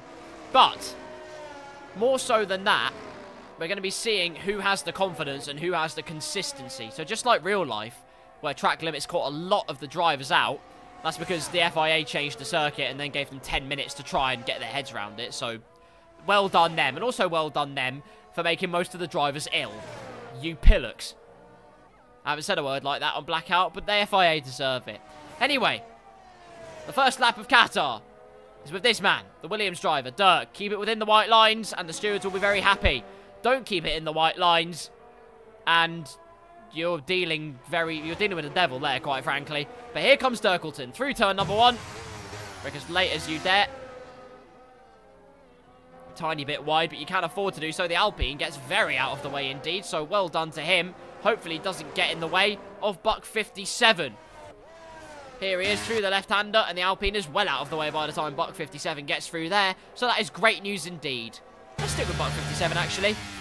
I feel kind of bad for ruining his race last time out. I feel like I somewhat cursed him, so we're going to bring it back down to earth and see what he can do. A little bit of time to find with the outside curves, but flicking the car in like nobody's business into that hairpin corner. The front end biting in beautifully, the rear end not stepping out. The aerodynamics package as a whole being very, very kind indeed. Gilligan gets out of the way of his teammate Raiden, or someone's had an issue. Raiden's had an issue. Either that or he's just waiting out of the way of a lot of people. Don't really know what's going on, but anyway. Just keeping out of the way of everyone. That's better to be safe than sorry. That's what I always say. Oh. Never mind, ladies and gentlemen. It's not better to be safe than sorry. Raiden has been disqualified for parking on the inside of a corner. And that is the end of his qualifying session. I don't really know what happened there, to be honest with you. But anyway, the jury will be in terms of lap times. Dirk will be first across the line, followed swiftly by Buck 57. A 1:23.1 is the starting order. Buck 57 crosses the line, and that's vastly faster. Goodness me, a 1:22.0. Now we are cooking, ladies and gentlemen. Outlaps being completed all over the place. It's actually Avalanche who'll be setting a time next, but it's Buck 20. I told you he had 100 wings, and he sets a 1:21.7. So well done to him. Straight away out of the gate. Absolutely lethal pace. Milo, by the way, in P3 as well. So McLaren 1 and 3 currently. Avalanche has left the session, meanwhile. Not too sure what's happened there. I can only assume Codemasters has had a skill issue, which is not uncommon. Magico into 6th. King Didi not far behind in 7th. Now we wait to see what the Ferrari here of Maximus can do. Archerist is invalidated this time, and he has to go again. So let's see what Giraffe can do. Across the line, and he also invalidated his time, so he has to go again. Who's going to set a time that's valid? J-Lane will. Across the line he goes, and his time is good enough for P4 currently. So well done, ahead of both Williams. That is a solid start from the Scuderia driver. However, the Haas team are on full alert. P5. Vulcan's been pretty impressive, honestly, all things considered. I know he had a few snogs with Barrier in the previous race. However, his qualifying pace has actually been pretty impressive. So well done to him. He's finding his feet in this Blackout Racing League. Top 2 into the pits, and it's the Bucks bringing the fizz. I knew it would come round eventually. The voice, though, across the line and screams his way into P4. Just ahead, just a 10th ahead of J-Lane. So well done to him. We'll wait to see, with bated breath, who crosses the line next. The answer is Terziak. The man who's finished P2 in both the previous races now looks for another P2 possibly. It's P3 in this case, not far off P2 though. 5 thousandths separating him and Buck 57, and then subsequently 9 thousandths separating him and Milo. Such fine margins, but it's nail-biting stuff as we see Maximus now cross the line to go to P5. Great lap time there from the Ferrari driver. Next across the line, it's the Red Bull of Big Sam. Not out straight away in this qualifying session. Goes to 13th with 1 minute 32. However, he has charged up the battery and is going again. So away he goes. Number 7. Famously donned by Kimi Räikkönen. Let's see if he can put in a Kimi-esque performance. Ice running through his veins. Avalanche has retired from the session, by the way, so I have no idea what's happened there. I can only assume massive connection issues and massive Codemasters issues. All of which are not uncommon, like I've said before. Through the hairpin. Big Sam doing pretty well so far. He just kept his nose clean in Baku, and that's exactly what he needed to do. After a qualifying that was not the best in the world, it must be said. And by not the best, I mean he crashed, so that's not great. In fact, it's terrible news. But in the race, he kept it out of the walls. And that was why he got P12 and some solid points for Red Bull. And he would do well to do the same here. All of the drivers would, to be honest with you. Part of racing is in order to be first, you first have to finish. But in some cases, finishing first is not the right way forward. But perhaps in qualifying in F1, it probably is. Big Sam through the final few corners then. The aerodynamics complying very well. A bit wide through the final corner. But the car, with a chock full of understeer and grit and determination, hurtles its way down the main straight, across the line, and he's ahead of his teammate with a 1 minute 23.6. Well done, Big Sam. Still plenty of times to go here. Let's see what King Didi does. The answer is he's gone out for another lap straight away in this qualifying session. And I said they could get 3 lap times in if they so desired to. And indeed, in King Didi's case, that is proving to be the case. You know what? While we're here, let's ride on board with him. Haven't ridden on board with the driver in the while. Let's see what King Didi does. Although, Stark is on a lap. Sorry, we're going to have to curtail that particular thought. Stark is on the move, and with DRS wide open, his flap letting all of the oxygen in it absolutely needs to. He's going to cross the line and go P6. He seems to love P6 in qualifying so far, and it's proving correct in Qatar as well. Well done him. Captain Wilco on an outlap. The Red Bull behind's just finished the lap. So let's go back to King Didi and see out the rest of this lap. No invalidations, just pure racing adrenaline. Out of the left-hander. A little bit of time being left on the table, of course, but that's the crucial thing, is finding the confidence. How much grip will you have when you get there? You're just testing it all the time. And that's why King Didi and others are going out for another lap in this session, in the middle, to get that extra knowledge of how the track is evolving. Almost off the track, that was millimeters away from absolute disaster. But King Didi keeps it on the track and will be crowding himself a new position, to be honest with you. But which one? That remains to be seen. Across the line goes the Haas driver, and it's P12. There we go. He does crown himself a new position, and it is an improvement from where he was. Meanwhile, Buck 57's gone off to Abu Dhabi, which is probably not how he would have wanted it to go. And that's just a knock of confidence there. If you just don't get that lap in, it's just another chink in the armour of Buck 57 in terms of assessing what kind of grip you have and how much tyres you have left, etc, etc, etc. Avalanche is constantly joining and leaving the session. So the answer is yes, EA Sports is not in our servers because they don't work. Miller then watching from afar through the first few corners. Thanassi has just exited the pit lane meanwhile. And we'll be eager to see what time he can set in this qualifying session. Into the right-handers. So easy to invalidate here. You've got to be so careful. Still time being left on the table by Milo. Meanwhile, it's Captain Wilco that's on the charge. Hello, I'm very sorry, mate. I didn't even see what kind of concoction you were brewing. But my goodness, it's a potion of pure racing perfection. P2 and 2/10 off Buck 20. What a lap from Wilco. We wait to see what Milo can do. But that Aston Martin car in hands of Wilco is absolutely flying out there. Not like it isn't under Stark as well, because he's P7. Slam moves up into P10 meanwhile. And Milo has just invalidated his lap time. It is an unfortunate scenario, but it is the scenario. So then, here we are. Here's Thanassi. Although Tagmata is also going for a little stroll. Around and around he goes. Let's see what he can do in this qualifying session.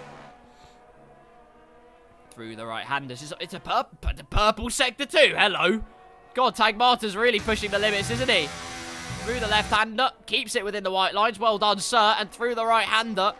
flick the car in, pinch the nose in, and it pinches in beautifully. Tagmata loving the medium to high speed corners. That wasn't English. Medium isn't a word, but I don't really care, because across the line goes Tagmata, and it's P3, the third man to be in the 1minute 21s, and 10 thousandths, a hundredth of a second off of Wilco. And it's all getting very tasty here in Qatar. Terziak up into P5 as well. Alpine loving these conditions. Third and fifth for the Enstone team. But here comes Thanassi. Let's see what he can do. How much curb does he dare to use? The answer is more than most of the drivers I've ridden on board with so far. As now he holds it balls to the wall. Will it be full throttle? Yes. Yes. And yes, convincingly so. Confidence in spades. A quick flick down of the gear, and he's gone wide. No. Was going so well up to that point, and now he has to resign himself to the pit lane. Terziak, though, with 1 minute 21.6. My goodness me. What a lap time from the Alpine driver. I thought he set that lap time previously, but no. He'd literally just started a lap and concocted something majestic. 1 minute 21.6. Like I said, Alpine loving these conditions, but I'm not giving Terziak his flowers. He's absolutely blossomed here in Qatar, and what a way to do it. 5 minutes until the end of the session, still time for one more lap, and a 1 minute 21.6 is the time to beat. Question is, can Giraffe do it? We'll have the answer to that one very, very soon, I can assure you. Dirk on the main straight, about to cross the line to start another lap. Buck 57 going around the final complex of corners, ready to start another lap in this qualifying session. Didn't get that one in earlier. Hopefully he does get this one in, though. Giraffe through into the left-hander. A little bit of a slide on the way out, but catches it beautifully. If there was a Tokyo Drift competition, I would have given him a solid 7 out of 10 there. Purple Sector 2 for Giraffe. Very interesting who's setting the purple Sector 2s. Tagmata sets the purple Sector 2, and now it's Giraffe who's on the case. Lots of time left on the table, though, for the Mercedes driver. As through the final corner he goes. Onto the pit straight. Little bit of a slide once again, but keeping it all together with his flap open. He gets me banned on Twitch, and more crucially for him, gets P16. Oh. I felt like I hyped that. Sorry, mate. You know what? There's still time for you to get one more lap in, I'm pretty sure. If you get your way round and absolutely hurdle it round, there is a chance that you can. Anyway, though, let's look at Stark. Has completed another lap successfully. Across the line he goes. And a vast improvement. A 1 minute 21.8. Very nice indeed. Red Bull there. That's of Magico going across the line to start his next lap. Dirk, though, into the pit lane. Actually, has chosen to get the track. 4 minutes to go in this session still. He's chosen to get the track right at its most optimum point.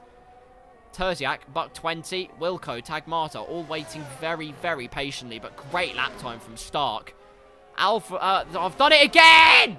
Why can I call it Alfa Romeo? I'm going to get a Guinness World Record for naming Aston Martin Alfa Romeo. Most times.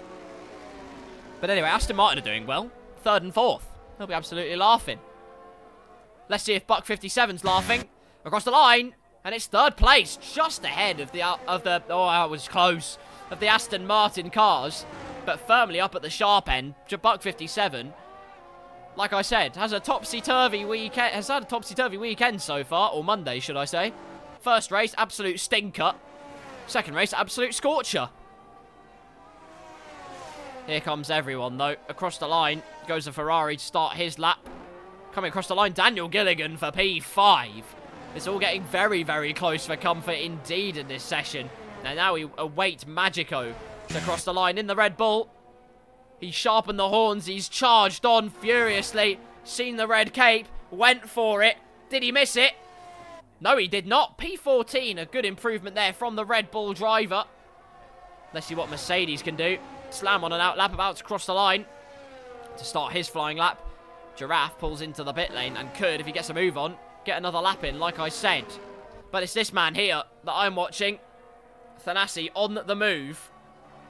As Vulcan's actually setting another time, so I'm going to watch up ahead. The Caterpillar of Cars starts again. Vulcan crossing the line up to P11, but in the 1 minute 22s, crucially for him, so well done him. Maximus, I think that was. I can't actually tell who it was, but the point is a Red Bull's crossed the line. Now, Big Sam up into P13. Well done, him. But where's Thanassi? 2 minutes to go in this session. Didn't get the first lap in. What does it look like when he does get a lap in? It's not P1.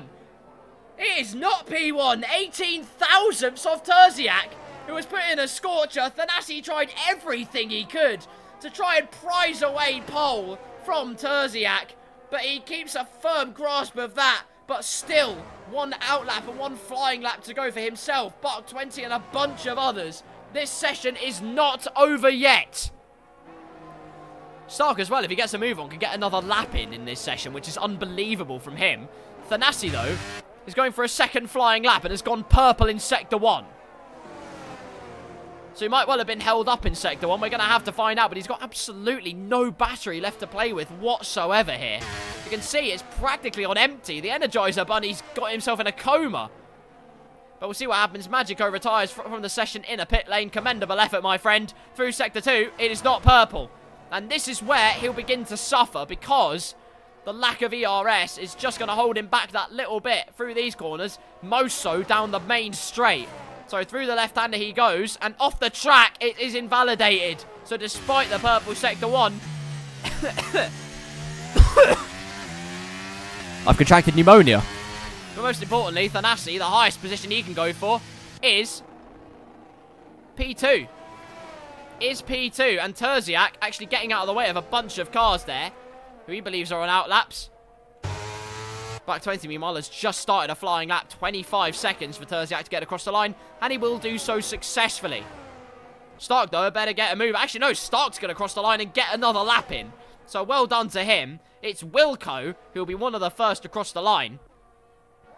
Tagmata, that is going to be very, very close indeed. He might not actually make it to the line to start his final lap of the session.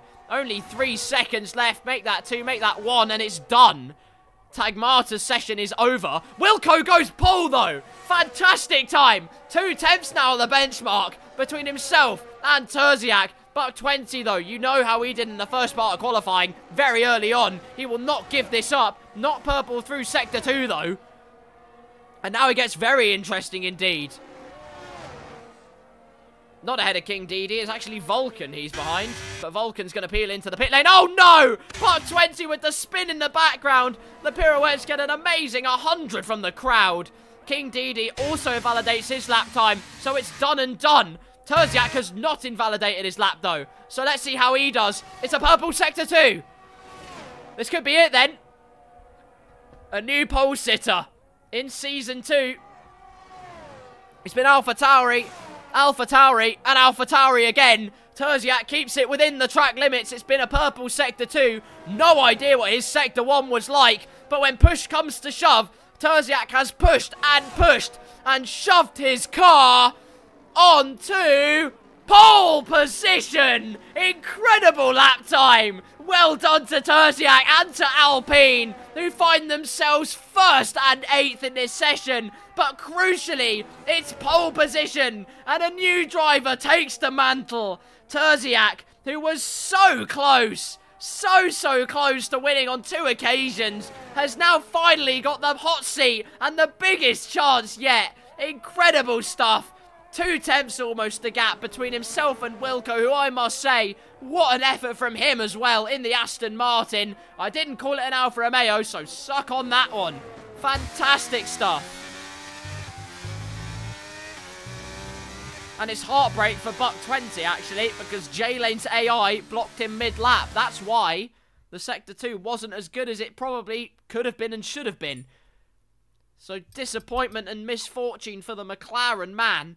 In the end, though, it's triumph for the Alpine team, who mostly waved white flags, but this season are not sitting about for anyone. Terziak, pole position with Wilco P2, Thanassi in P3. Buck 24th, Buck 57, great effort in 5th. Stark in 6th, Aston Martin will be very happy with Dan Gilligan, Tagmata, Maximus and Milo making the top 10. And then it's Dirk, J-Lane, Vulcan, Slam, Big Sam, Magico, Avalanche, King DD, Giraffe, and finally Raiden, who was disqualified early on, rounding out your grid lineup. Well, there you go. A little bit of Eminem practice never killed anybody. And it definitely didn't kill me, because I got to say the whole grid. here we are then, in the sweltering suburbs and the dingy desert of Qatar. That's probably really offensive, but the point I'm trying to make is that FIA, don't be knobs to your drivers. That's the lesson of the day, isn't it?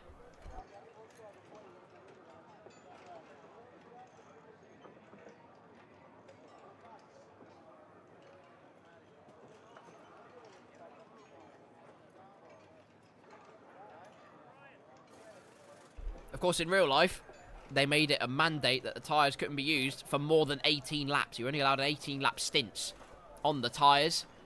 And to commemorate this occasion, we at Blackout Racing are not going to do that whatsoever. Because it's silly. It almost felt like 2005 for a hot minute in the way that things were going. 2005 US Grand Prix. Of course, not nearly as catastrophic. But certainly, in a way, for me, almost inevitable.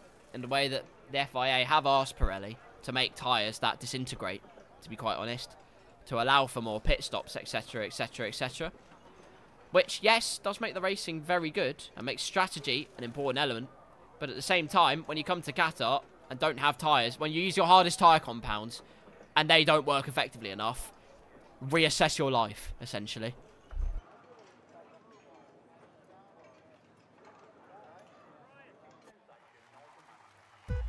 A new pole sitter. Dreams on the horizon. Lights out and away we go. And what kind of start has Terziak got versus Wilco? The answer is Wilco is definitely equal to him. And straight away could have the inside, but the momentum around the outside will be very interesting indeed. Leave each other the room, lads. And they do successfully. Terziak does hold P1 for the moment, but the racing is going to get very feisty indeed. Everyone through turn 1 safely as Magico's making up places straight away there. All getting very dicey, but Terziak does keep the lead from Wilco. Both of them on the softs with Thanassi and Buck 20 on the mediums, as is Buck 57. I was going to say start keeping a watching brief, but Gilligan's gone through, but not for long. Gilligan's had a massive problem there. What on earth happened? And Big Sam's in the gravel as well. What on earth went on? Spinning in towards the infield. They're both doing 3,000-point turns to get back onto the circuit. Lads, there's a reset button. I've told you this. But anyway, Terziak seems to, well, tries to set about eating up the miles. That's going to be the aim of this race. And remember, Qatar so abrasive on the tyres, even on the game. There's really quite the abrasion on the tyres. Giraffe has already left the session. He's seen enough of this track. But Raiden's had a problem now. What on earth's happened there? The answer is a little bit of an oopsie, but he carries on his merry way. Wilco right on the back of Terziak, though. And Thanassi's not letting them breathe either. Slipstream quite effective here in Qatar. Wilco's going to use it as much as he can. To the inside he goes. At turn number 1. Terziak on the outside, but Wilco's got it done this time. Clean as you like, and up into P1. Giraffe, meanwhile, despite the fact he's an AI, trying to make moves. Almost getting the move done on Magico for a second there. He must have rejoined because he's sliding about there on the rear. Magico up into P14, Avalanche into P13. So, Wilco leads, Terziak P2, Thanassi P3. Raiden's been disqualified for going the wrong way. I can only assume that's a Codemasters moment because I'm pretty sure he span and tried to recover. So while the developers have yet another crippling synapse issue, we look at Wilco, your leader of this race, got the gap at about half a second, extending that gap nearly to 6/10. Thanassi's the one piling on the pressure now on Terziak. As through this complex we go. Very easy to get a warning. Just flicking down the gears there, and that is plentifully safe from Captain Wilco. Terziak and Thanassi going wide there, so that's surely a warning for the pair of them. Thanassi thought about going down the inside, almost scared Terziak out of the way, actually. And now they're going to be side by side down the main straight. DRS not enabled, of course, but it's just a drag race down towards the first corner. Thanassi might win it out in this particular instance, and he has done on those medium tyres. P2 is now the AlphaTauri drivers for the taking. Maximus, meanwhile, into the pits for some reason, and it's because he requires a new nose. So that's not gone ideally, but Giraffe and Vulcan battling very hard indeed. Vulcan to the inside, looking for any avenue past, but that door is firmly shut. Your rent has not been paid, sir. Get out. Slam, meanwhile, the one piling the pressure now. Soft tyres versus the medium tyres on Dirk. J-Lane thought about making a move there to the inside. Wouldn't have blamed him for doing so. He was right on it like a car bonnet. And so it goes, and so it goes. So, Wilco your leader then, Thanassi keeping within striking distance. Then it's Terziak P3, Buck 24th, Buck 57 in 5th, with Stark in 6th, just trying to hang on to the coattails of Buck 57 ahead of him. Milo in 7th after starting 10th, so kudos to him. Tagmata in 8th. 9th is Derek Dirk Dirkleton, 10th is Slam, J-Lane P11, Avalanche P12, etc, etc, etc. You can all see it for yourselves. But now we will witness the power of DRS. Let's see, the flap is indeed open. Let's see what kind of inroads he can make. The answer is hardly any. And I can almost be certain he's running a very high downforce setup because he made absolutely no inroads on Wilco whatsoever, who has a truck ton of ERS still at his disposal. My goodness me. So it gets very interesting now. There's still quite a bit of ERS available for Thanassi. But Wilco's really playing this here. He's playing the mind games here, keeping his battery charged very high indeed. And seeing what kind of mental battle he can put onto Thanassi, the champion, as I've said many a time, from Season 1. And you need to be on your A game to be in a chance of beating him. That's what Wilco's going to aim to do. Surely, I mean, you would imagine it would be a one-stop in this race, but of course, safety cars permitting, you never know just what could happen. Could be a two-stop in this race. You'll have to wait and see. Great launch out of that corner for Wilco. Terziak trying to pile on the pressure, but nothing doing there. The gap between Buck 57 and co, though, has really, really leveled out. It's Tagmata, actually, looking to claim his reward against Milo. 10th of a second, and that's going to be a track limit warning, so be very, very careful what you do next, son. That's all I have to say. Do the left-hander. Try not to get it too wrong. He doesn't get it wrong in this particular instance. And he's close enough that DRS, even with the highest downforce setups, will be extremely effective. Going wide like that wasn't on the script, though, and like I said, be careful, because 3-second penalty and voice crack just for you, my friend. Although with DRS, he can somewhat rectify the damage he's put on himself. Down into turn 1 in the background, J-Lane gets past Dirk with DRS, up into P9 now for the Ferrari driver. King Didi behind and Giraffe going at it, but it's a clean pass for the Haas driver. Might be from the Americas, but they certainly know what a kilometre is, I'll tell you that much. The battle at the front then continues, and it's turning into a 5-car scrap, and I think Wilco probably knows what he's doing here, to be honest with you. I would be absolutely certain he has a lower downforce setup than the guys behind him. Giraffe now has a 3-second time penalty for multiple warnings. Naughty animal. He stuck his neck out a bit too far beyond the track limits, and the FIA didn't see the funny side of that, I can confirm. Gap still half a second for the moment. DRS not being nearly as effective. I would be absolutely certain, based on the cornering speeds and the time Thanassi gains, especially in the high speed at times, that Wilco is running a lower downforce setup. So, on the straights, even without ERS and with DRS being penetrating him from behind, which is a horrendous thought, but he can still manage to just hold on for dear life. Thanassi there flirting dangerously with track limits, as he now has DRS and is closer than he's ever been, and is deploying some battery. So he's going for it. Thanassi is going for it. Wilco, though, not fighting this. When I say that, he's actually trying to go around the outside. He's holding on for dear life here. So fair play to Wilco, but in the end has to slot behind. Daniel Gilligan now with the penalty. 4 track limits as well. So that is not ideal, but we carry on. Big Sam goes through, and that's because Slam is into the pit lane already in this race. Going for a medium hard strap, possibly? I don't think so. I think it might well have been a drive-through penalty. Let's find out. No, it wasn't. It was actually a pit stop. Forget what I said. I'm going to go jump off a bridge. Thanassi leads then. 4/10 of a second currently to Wilco and co behind. And now, Wilco gets to do what Thanassi did, which is save up his battery, save a little bit of fuel. And fuel, by the way, in this game, so abrasive, so aggressive on the burn at Qatar. If the fuel burn in this game was like calories in real life, I'd be shredded in no time, let me tell you that much. Through the high-speed sections, those softs just beginning to die out a little bit now. And Thanassi does have a time penalty. I told you he was flirting with track limits very, very, very closely. But you pay the price. You play silly games, you win silly prizes. And in this case, a 3-second penalty is a very silly prize indeed. Wilco then with DRS catches up about 3 or 4 tenths as he goes into turn number 1. Exactly what Thanassi did to him before. But he gets to save fuel this time. He gets to save his ERS and his tyres a little bit. Just using that ERS. And Thanassi now being very wary of track limits. And Wilco not having to be as wary means he can keep up. Look at this. 5-car train, potentially. My goodness.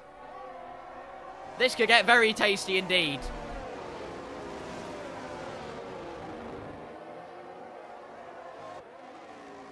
Speaking of tasty, a 3-second penalty was not the Grand Maximus was hoping for. He'll be having that added on to his race time at the end, so that is not ideal. He's already made a pit stop in this race as well, just remember, just so you won't forget. Stark, the next man of the 3-second time penalty curse. That is now 7 people with track limit penalties in this race. Unbelievable stuff. One of which is your leader. And Buck 20 actually got past Terziak there. And while he might think he's done something clever, I hate to tell you this, mate, but unfortunately for you, Terziak will have DRS, and you haven't got DRS. You're better off being patient and biding your time, really, if I'm being honest with you. Or maybe I'm wrong. But Thanassi goes extremely wide. Massive snap of oversteer. Breaks the DRS board, which shreds into a sea of polystyrene confetti. And Captain Wilco surges through like a speedboat into the lead of the Qatar Grand Prix once again. Terziak with DRS reclaims that 3rd position and can get about getting his head down and back into that DRS train. Meanwhile, Stark into the pit lane.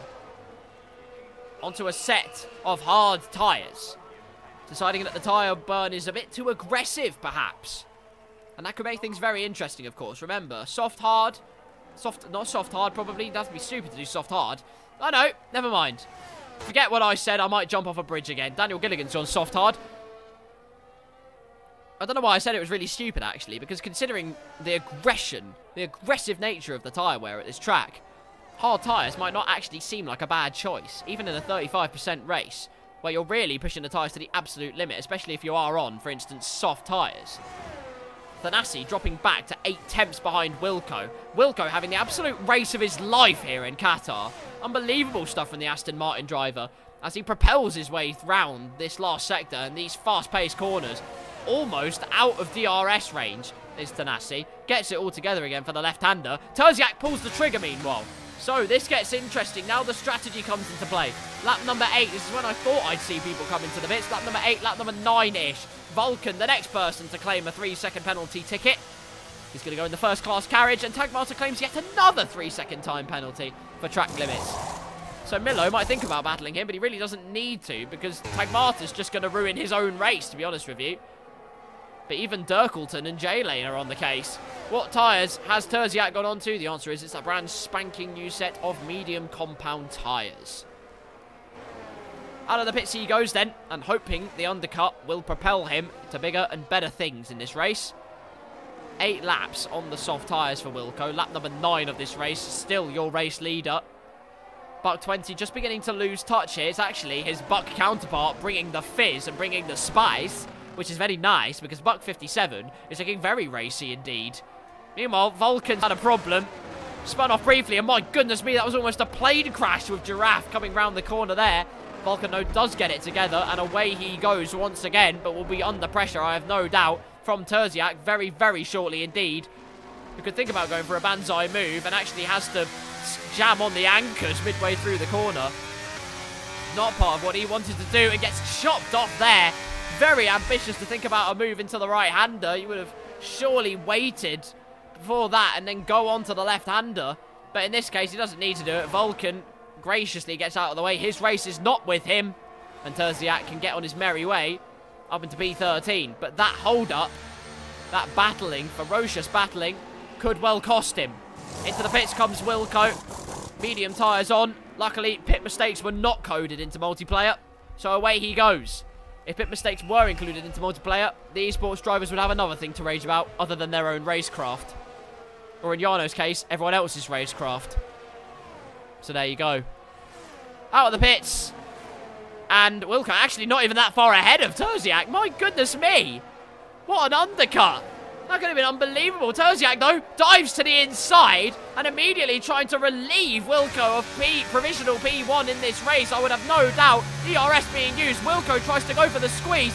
Terziak with a chance to go around the outside, but that avenue closes almost as quickly as it opened. But still another chance into the hairpin, possibly. Think about it, says Wilco. I'm going to defend the middle of the track, so you pick your poison, my friend. No poison was picked, and away goes Wilco. And round the outside of Giraffe goes Captain Wilco. Lovely little move there. What will Terziak go for, meanwhile? You might be listening to the commentary and might have heeded my advice. And oh boy, he has. There he goes into the left-hander, surging past the Mercedes driver. And the chase can continue. At the front, let's see when these guys will pit. At what point does Thanassi pull the trigger then? It's an AlphaTauri 1-2 currently, as Buck 20 has also pit onto a brand spanking new set of hard tyres and is right on the back of Giraffe. Giraffe stays out, but side by side into the final corner, and look at the momentum Buck 20 had in comparison. I told you he was using 100 wings. Absolutely brilliant stuff there. No DRS for the McLaren man. DRS for the Mercedes man, though, and immediately Buck 20 is going to regret his decision to try and make the move, as down the inside goes Mr. Giraffe for a brief moment. Because now he's in P10 and Buck 20 is in P9, so congratulations.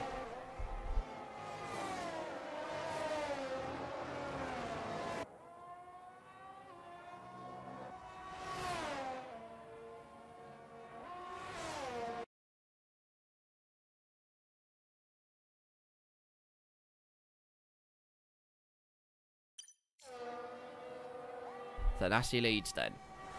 The battle ferociously rages on. Buck 20, now a colossal amount of time behind. Vulcan's had another oopsie meanwhile, unbelievably. Not what he would have wanted at all. But meanwhile, we look back to the lead of the race. Buck 57, by the way, I must say, great pace, keeping up with his teammate brilliantly, considering only a few tenths per lap the increase. So really, the AlphaTauri is doing a fantastic job. Magico, meanwhile, the next person to be displaced by Wilco, as round the outside of the final corner he goes. Keeps it on the track. Vulcan's the next driver to get yet another 3-second time penalty. And so the battling continues. Terziak's actually got past Wilco. Sorry, this gets very interesting. Terziak somehow gets past the Aston Martin driver, and now we can really bring the spice on. Let's ride on board with Wilco then. It's time for a lovely lap of the Qatar Grand Prix circuit.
Right, everyone, there's a safety car, and I'm afraid I can't stream anymore. I'm really sorry about this. I've got a family emergency, big family emergency. So, yeah, I really apologise. I'll be back next week. That's all I can say, really. I'm really sorry. I'm really, really, really sorry about this. But yeah, thanks for tuning in. I hope you enjoyed. Like I said, I'm really sorry about this, but family emergency. There's nothing I can do. I'm so sorry. Yeah, thanks for watching. Blackout will return next week. I'll be back. Do not worry. It'll be all good. So tune in next week for more Blackout Racing League. Until then, thank you very much for tuning in. I love and appreciate you all. Thank you, Blackout, as always, for allowing me to commentate this. Sorry. Thank you, Blackout, for allowing me to commentate. Thank you, everyone in the chat, for accommodating me and keeping me entertained. Hopefully your wheel will function in 24. I really hope it does, my friend, honestly. Or Codemasters can actually just make a good game, or patch it well, to be honest with you. But yeah. Cheers for tuning in. I love and appreciate you all. Have a wonderful night, or day, or whenever you're watching this. And until next week, I bid you farewell. Thank you for watching, and goodbye.